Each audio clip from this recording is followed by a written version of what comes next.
Hi guys, Leo at the Super Sports Shed. We've had a couple of queries regarding our cam chain tensioner blades that we provide.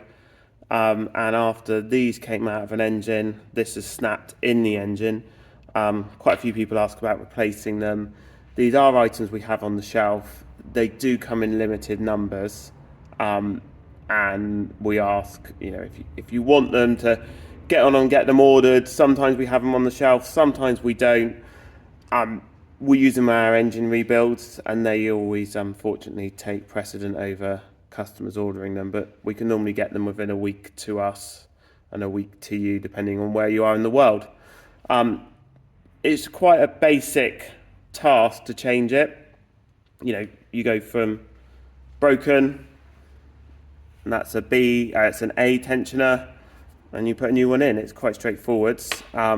These are the basic tools we use. We've got two hammers, a heavy one for knocking out the rivets. I use this one just to knock over the new rivets, and then we've got a chain breaking tool that we have slightly modified. You'll see the anvil is slightly wider, and that fits in the head of the new rivet. The new rivets will come in your kit. You've obviously got a longer rivet for the A tensioner and a shorter rivet for the B tensioner. They also come with new sleeves that go in the tensioners. Some people have said that these sleeves are a little bit too long. Some people say they're fine. We tend to gauge it on the cam chain tensioner that we take out, because the cages are always slightly different because of the nature of how the bike's been ridden and how old they are. So we're going to crack on, and I'm going to show you how to do the B tensioner. Basics are the same for the A.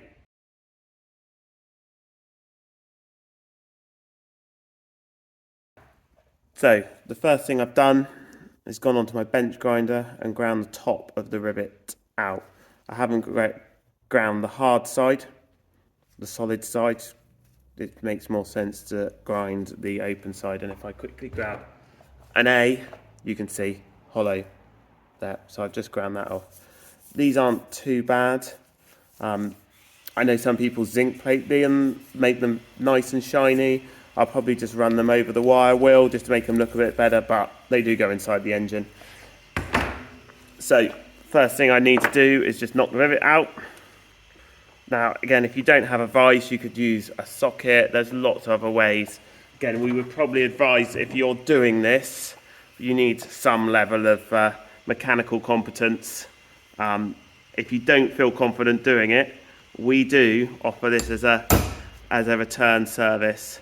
So we will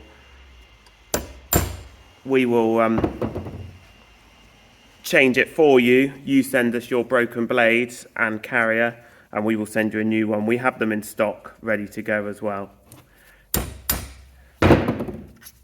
Rivet's knocked out. Nice and simple.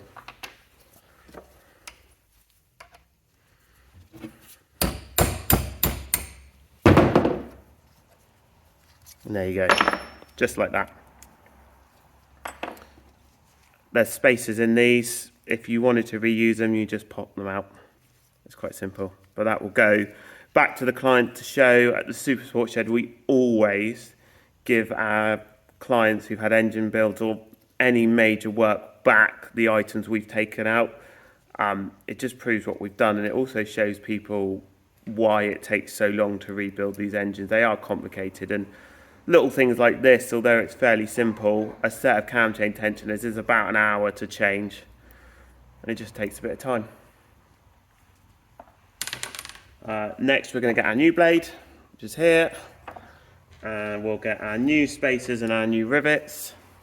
It doesn't really matter which end you start with, but you need to make sure that you're putting it on the right way. So, correct fitting for these is like that. So the tags are at the bottom, and that is where the spring connects to give it its tension.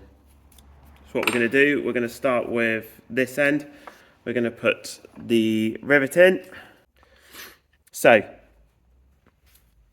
we started riveting, it's gone in there. You want to do a bit of forwards, a bit of backwards, Just works the rivet a bit nicer.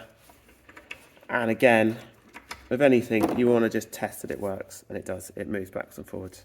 You can see it moving backwards and forwards. Now, because we've got an okay-ish rivet tool, it's not the best.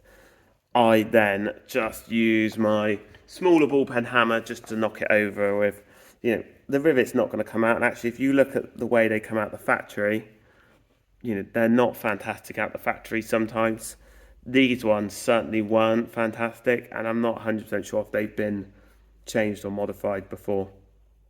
But I'm just going to do some banging, so you don't want to hear me banging. In old Blue Peter fashion, there it is. So it works, it moves, and it will adjust, and it will have loads of years left in it, hopefully. I'm going to quickly go through and do the A tensioner.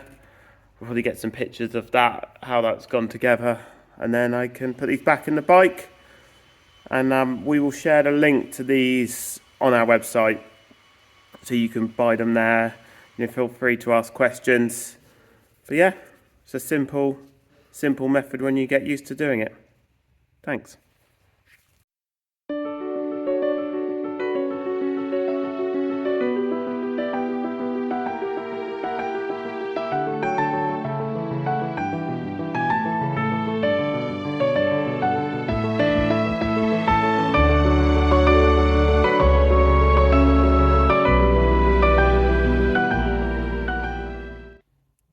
So I just want to finish up.